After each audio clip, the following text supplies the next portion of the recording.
जिला फेस्ट और आपके साथ में शिवानी। शुरुआत करते हैं आज की बड़ी खबरों के साथ। कन्नौज पहुंचे केंद्रीय मंत्री एसपी सिंह बघेल ने बीजेपी कार्यालय पर कार्यकर्ताओं के साथ बैठक की है, जिसके बाद 2024 के चुनाव को लेकर प्रेस कॉन्फ्रेंस में भी वह मौजूद थे, जहां पर उन्होंने अखिलेश और कांग्रेस पर हमला बोला। साथ ही वन नेशन वन इलेक्शन का समर्थन करते हुए सीए के मुद्दे पर अपनी प्रतिक्रिया दी है।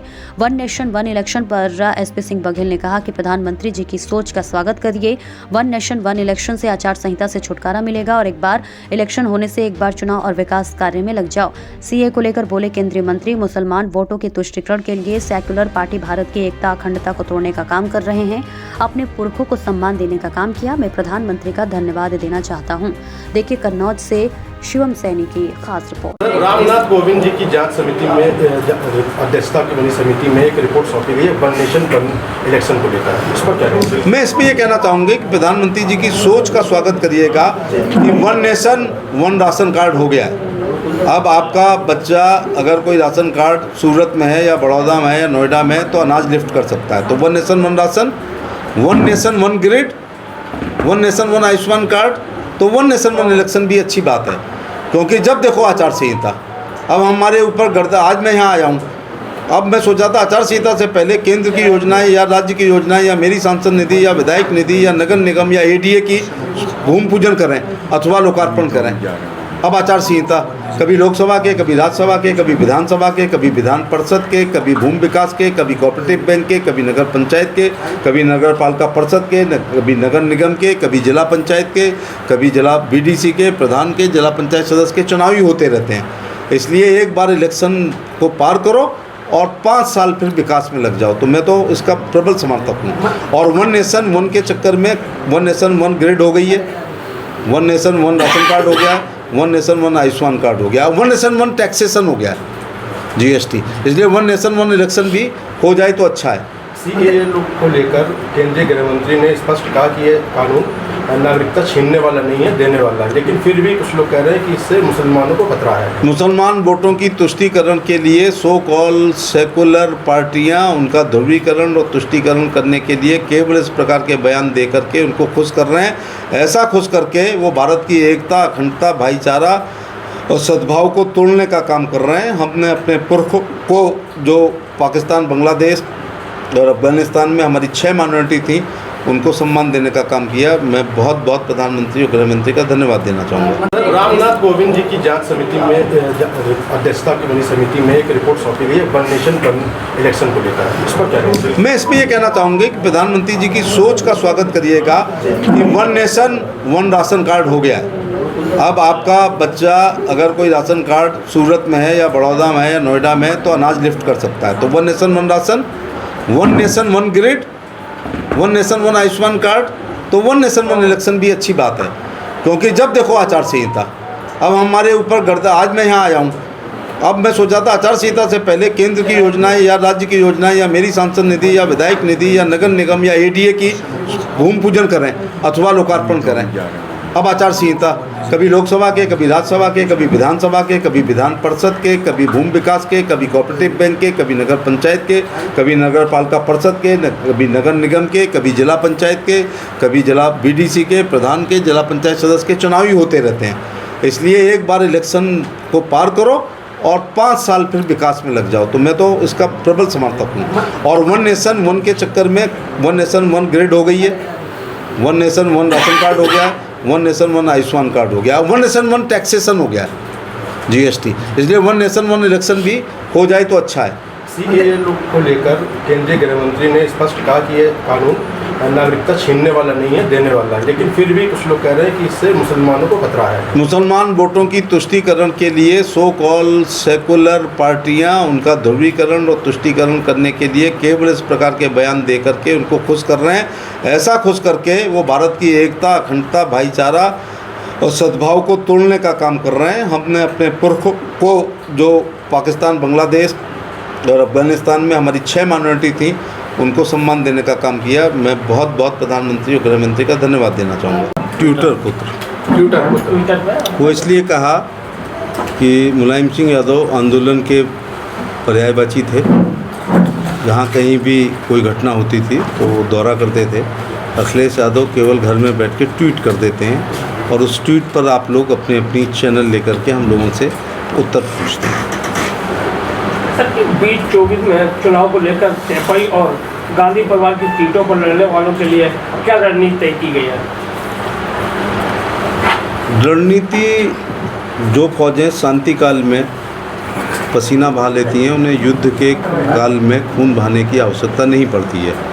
गांधी परिवार से लड़ रहे हों हम या सेपी परिवार से लड़ रहे हों या बहुत आसान सीटों पर जो लोग लड़ रहे हैं, केंद्र सरकार की कल्याणकारी योजनाओं को लाभार्थियों तक पहुंचाना, उनको याद दिलाना, उत्तर प्रदेश की योजनाओं को बताना, उत्तर प्रदेश की कानून व्यवस्था की तुलनात्मक स्थिति सपा और बसपा की सरकारों की तुलना में बताना, और बूथ अध्यक्ष से राष्ट्रीय अध्यक्ष ने सेवा ही संगठन की तर्ज पर परिश्रम की पराकाष्ठा से जो पसीना बहाया है उससे निश्चित तौर से 370 बीजेपी और अब की बार 400 पार जो है एनडीए जीत करके आएगी। मंत्री, चुनाव की तारीखें करीब आ गई लेकिन समाजवादी की तरफ पार्टी की तरफ से अभी तक प्रत्याशी घोषित नहीं किए गए। इस समय भारत की राजनीति में 3 शब्द बहुत तेज़ी के साथ लोगों के जहन में हैं: भय, भगदड़ और भ्रम।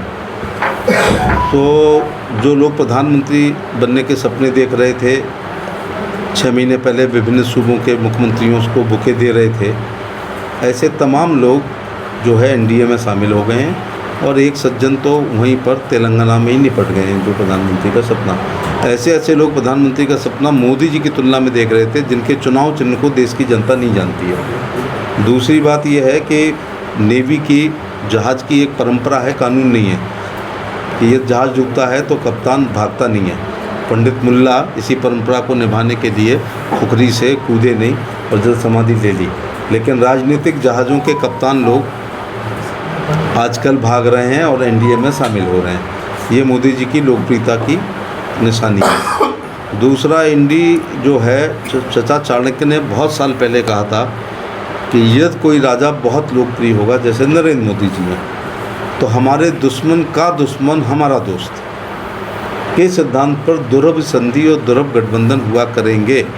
ऐसा ही एक गठबंधन नेतृत्वहीन, सिद्धांत विहीन, अवसरवादिता का हो रहा है। एक दूसरे को गाली देने वाले लोग गठबंधन कर रहे हैं। इंडी से इसलिए यूपी में, मैं यूपी की बात करूंगा, इसलिए नहीं हमें डर लग रहा है कि 2019 में सपा बसपा के गठबंधन के बावजूद कन्नौज लोकसभा जीत गई, जब बहन कुमारी मायावती, जिनको अपना वोट ट्रांसफ़र करने की क्षमता 2019 में थी, और समाजवादी पार्टी के लोगों का उनकी पीठ पर हाथ था वोट डलवाने के लिए, तो ऐसा 1.5 लाख वोट लेने के बावजूद भी डिम्पल यादव कन्नौज से हारी।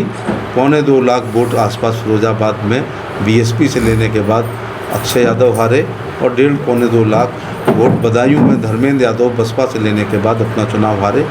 तो सैफी परिवार ने सपा बसपा के गठबंधन में टॉप 5 सीटों को चुना। इसको अंग्रेजी में पिक एंड चूज कहते हैं। एक साहब आजमगढ़ गए, एक फिरोजाबाद, एक कन्नौज, एक बदायूं और एक मैनपुरी। और बीएसपी से 1.5-2 लाख वोट लेने के बाद 3 लोग अपनी टॉप 3 सीटों पर हारे, और जो चौथी आजमगढ़ जीती वो भारतीय जनता पार्टी ने उपचुनाव में, जब अखिलेश यादव जी ने इस्तीफा दिया तब ले ली, और रामपुर को भी हम लोग जीत लिए।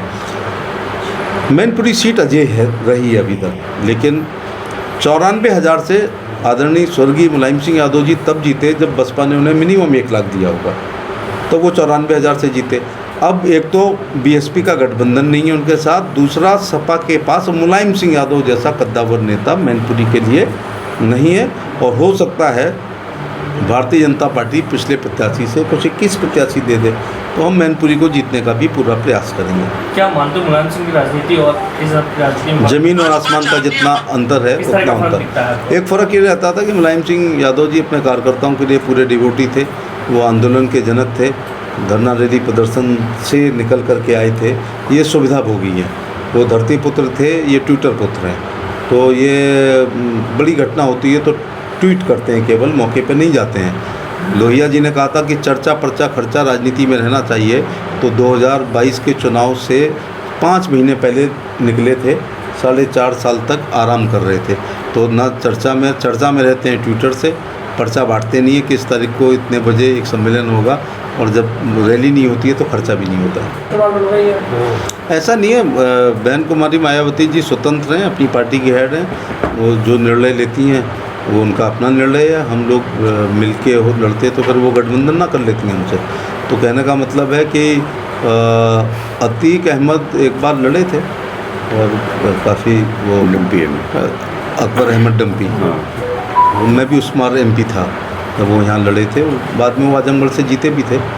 तो कुल मिलाकर के केंद्र सरकार की योजनाओं को लेकर के जाएंगे। मैं आज भी कह रहा हूँ कि लाभार्थ, मैं भी मध्य प्रदेश में कई जिलों का प्रभारी था, वहाँ 2 लाख की विधानसभा होती है, 60, 65, 70 हज़ार तक हर विधानसभा में लाभार्थी है, आप भी गए होंगे, और हमारी 4 लाख की विधानसभाएँ हैं। तो ये लाभार्थियों की संख्या मुझे ऐसा लगता है कि 1.25 लाख से 1.5 लाख के बीच में, या तो 5 किलो, या तो उसने शौचालय लिया होगा और अपनी माँ को सड़क पे बैठे देखा भी होगा, फिर उठते हुए भी देखा होगा, अब उसको इज्जत घर में बैठते हुए भी देखा होगा, और फिर आवास मिला होगा। छप्पर में भी लोग रहते थे, खपरेल में रहते थे, पाइपों में रहते थे, मढ़ा में रहते थे। अब राहुल गांधी तो मढ़ा नहीं जानते, अब उनको प्रधानमंत्री आवास में रहते हुए देख रहे हैं। 5 किलो गेहूँ चावल मिल रहा है, बिजली नहीं थी तो सौभाग्य की बिजली मिली है, उज्ज्वला का सिलेंडर मिला है, ढेंचा पे रोटी बनाते हुए, तोई पे रोटी बनते हुए, खांडू पे रोटी बनते हुए, कंडों पे रोटी बनते हुए, धुएं में फुकनी से फूंकते हुए और उस धुएं से मोतियाबिंद होते हुए हर प्रधानमंत्री ने देखा था। लेकिन उज्ज्वला के 12 करोड़ सिलेंडर को मोदी जी ने देने का काम किया। इस मेज़ के बराबर, अगर कन्नौज लोकसभा में इस मेज़ के बराबर, कमरा तो बड़ा है, अगर किसी के खतौनी में ज़मीन होगी तो गेहूं चावल या आलू उसके हो रहे हो ना हो रहे हो, लेकिन 2-2 हज़ार की 3 किस्तें उसे मिल रही होंगी खतौनी में केवल नाम होने पर। और गेम चेंजर है प्रधानमंत्री जन आरोग्य योजना का आयुष्मान कार्ड। जिस देश में 80 करोड़ लोग 5 किलो गेहूं चावल लेते हों, 12,000 का शौचालय मांगते हों, हमारे घरों पे आते हों, 1,000 की विधवा, दिव्यांग और वृद्धावस्था पेंशन लेने के लिए रोज़ जन सुविधा केंद्र पर लोग आते हों, किसान सम्मान निधि की 2,000 की किस्त के मिलने पर लौटते हुए 1 किलो मिठाई ले जाते हों, अगर वो बीमार हो जाएं, हम गांव के लोग, कन्नौज महानगर नहीं है, ये लोकसभा प्योर देहात की लोकसभा है, हम जब बीमार होते हैं देहाती लोग, तो हम पहले दिन बीमारी को नोटिस में नहीं लेते, दूसरे दिन हम चाय में अदरक डाल के अपने कफ और कोल्ड को ठीक करते हैं, तीसरे दिन अपनी जेब में डले हुए पैसों के अनुसार अपने डॉक्टर का चयन करते हैं और डॉक्टर के पास जाते हैं। डॉक्टर कहता 5 दिन का बघेल साहब एंटीबायोटिक कोर्स चलेगा, तो हमारा गांव का आदमी कहता है भाड़ में जाए तुम्हारा कोर्स, हम पे ये 52 रुपये डले हैं, इसमें जितनी दवाई आती हो, या 35 या 50 या 100 या 70, उसमें दवाई दे दो। तो बिना रैपर की नीली पीली गोली डॉक्टर डब्बे में से निकाल के कागज़ की पुड़िया में देता। हम सबको मरना है, ये एक प्राकृतिक सत्य है, लेकिन मोदी जी के कार्यकाल में इलाज के भाव में गरीब नहीं मरेंगे, क्योंकि 33 करोड़ आज दोपहर तक मेरे मोबाइल पे आंकड़े आते हैं, मैं इसी विभाग को देख रहा हूँ, तो 33 करोड़ हम आयुष्मान कार्ड बना चुके हैं मोदी जी के नेतृत्व में। 7 करोड़ लोग भर्ती होकर के इलाज करा चुके हैं और 75,000 करोड़ राज्यों का जितना बजट है उतना हम निर्गत कर चुके हैं और 29,000 अस्पतालों को इंपैनल्ड कर चुके हैं, जिसमें 12,000 प्राइवेट हैं। तो कन्नौज लोकसभा में भी, कन्नौज जनपद में भी 10-5 अस्पताल प्राइवेट आयुष्मान पैनल में निश्चित तौर से शामिल होंगे। तो ये, और इसको प्रधानमंत्री जी ने कहा इसको 55 करोड़ तक ले जाओ। मैं आपकी सभी चैनल का आज लाभ लेना चाहूँगा गरीबों के लिए, कि जो आए वो आयुष्मान कार्ड पाए नहीं है। गरीबी के हमने 5 आधार रखे हैं, या तो 2011 की सामाजिक और आर्थिक जनगणना में उसका नाम हो, अथवा अंत्योदय कार्ड हो, अथवा ई लेबर कार्ड हो। यहाँ भट्टे बहुत हैं कन्नौज में, तो वो ई लेबर कार्ड बनाएं तो बन जाएगा, अथवा गैस का सिलेंडर उज्ज्वला अगर नहीं हमारी बहनें समझ पा रही हैं तो आपके यहाँ यदि मोदी का सिलेंडर आया है तो आप उसके पात्र हैं, अथवा उत्तर प्रदेश में सफ़ेद राशन कार्ड में, सफ़ेद गांव के लोग अगर 6 यूनिट हैं अथवा 5 यूनिट हैं तो उनका 1 मिनट में सेल्फ जनरेट करके उनका आयुष्मान कार्ड बन जाएगा। आयुष्मान कार्ड का मतलब इसकी एक खूबसूरती है, विधवा पेंशन विधवा को मिलती है, दिव्यांग पेंशन केवल दिव्यांग को मिलती है, वृद्धावस्था वृद्ध को मिलती है, किसान सम्मान निधि केवल उसी किसान को मिलती है जिसको खतौनी है, उसके बच्चों को नहीं मिलती। लेकिन आयुष्मान कार्ड पूरे परिवार का बनता है। आयुष्मान का मतलब 5 लाख प्रति व्यक्ति पूरे परिवार की प्रति साल। लोगों तो यहाँ तक कहा अगर 5 साल पूरे जीवन में मिलते तो भी हम मोदी जी का धन्यवाद देते। तो एक मैं बात आपसे कहना चाहूँगा, हमारे भाजपा के लोगों से कि जैसे ही आप सुब्रत पाठक के लिए वोट मांगने जाएंगे तो बीएसपी समर्थक या सपा समर्थक एक बात कहेंगे जब उनको कुछ नहीं मिलेगा, क्या मोदी जी अपने जेब से दे रहे हैं? यहाँ मैं कहना चाहूँगा कि ये संवैधानिक नहीं है। परम पूज्य बोधिसत्व भारत रत्न बाबा साहब भीमराव अंबेडकर द्वारा लिखित संविधान के किसी भी अनुच्छेद में ये नहीं लिखा है कि फंडामेंटल ड्यूटी केंद्र की थी शौचालय बनाना और इस्तेमाल करना फंडामेंटल राइट है। 5 किलो गेहूँ चावल देना फंडामेंटल ड्यूटी है और खाना आपका राइट है। या जो भी योजना है, किसान सम्मान निधि है, आयुष्मान कार्ड है, ई लेबर कार्ड है, अथवा मुद्रा योजना है, अथवा स्वनिधि योजना है, अथवा विश्वकर्मा योजना है। और कल सफाई कर्मचारी दलित और बैकवर्ड्स के लिए 1 लाख के लोन के लिए 1 लाख लोगों को लोन के लिए कहा। ये मैंडेटरी नहीं है, ये ऑब्लिगेटरी है। ये मोदी जी की आत्मा से निकली हुई योजना है। मुंशी प्रेमचंद की पूछ की रात एक कहानी को हम सब ने पढ़ा है। एसी में और डल्लपलोम में रहने वाले लोग उसे याद करके 90% नंबर ला सकते हैं, लेकिन उसके दर्द और मर्म को वही समझ सकता है जिसने पूछ की ठंडी रात एक पिछौरा में काटी हो। मोदी जी ने काटी है, इसलिए ये शौचालय बना, इसलिए आवास बने, इसलिए उज्ज्वला का सिलेंडर आया, इसलिए सौभाग्य की बिजली आई है, इसलिए आयुष्मान कार्ड आया, इसलिए किसान सम्मान निधि आई है, इसलिए स्वनिधि आई है, इसलिए मुद्रा योजना आई है। क्योंकि मोदी जी गरीबी से, और आज भी इस देश को के इतिहास में अगर किसी ने सबसे बड़ा झूठ बोला है और गलत आश्वासन दिया है, गरीबों को ठगा है, उसका नाम श्रीमती इंदिरा गांधी है। जब मैं 13 साल का था तो मैंने एक नारा सुना था, गरीबी हटाओ, मेरा पूरा गांव गरीब।